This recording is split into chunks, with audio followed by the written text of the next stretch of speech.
This video is presented by Voiceover Article. Last week during his tour of Kyoto, Japan, President Bush visited the Golden Pavilion, Kinkakuji, and described it as magnificent. He was probably referring to the 1398 Japanese architecture, but may just as well have been referring to gold prices, which are at an 18-year high. Gold has been a magnificent investment and still has considerable upside. It is a rare portfolio that I build for a client that does not have some allocation to gold and other precious metals.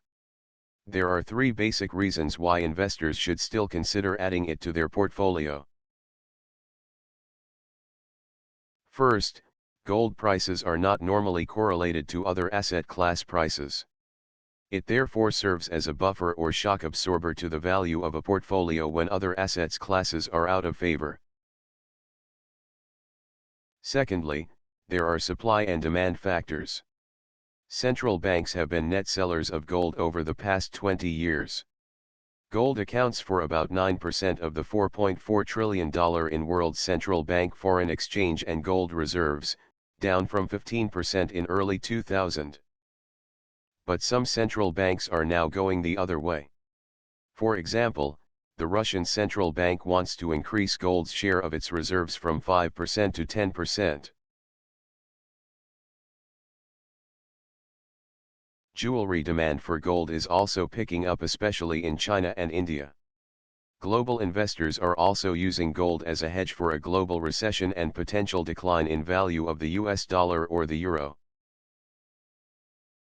On the supply side, production of gold has been relatively flat for the last 5 to 7 years and does not appear to be turning around due to maturing mines and higher extraction costs.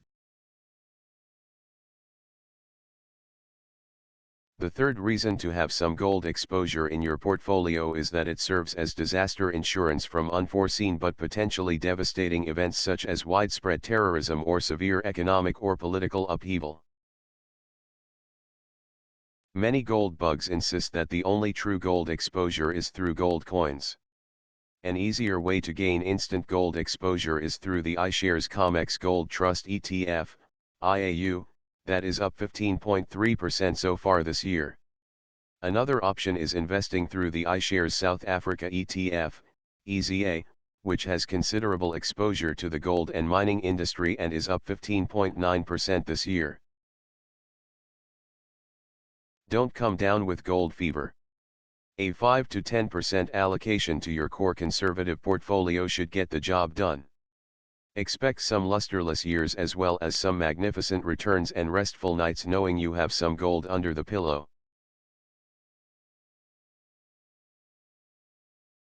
This video is presented by Voiceover Article.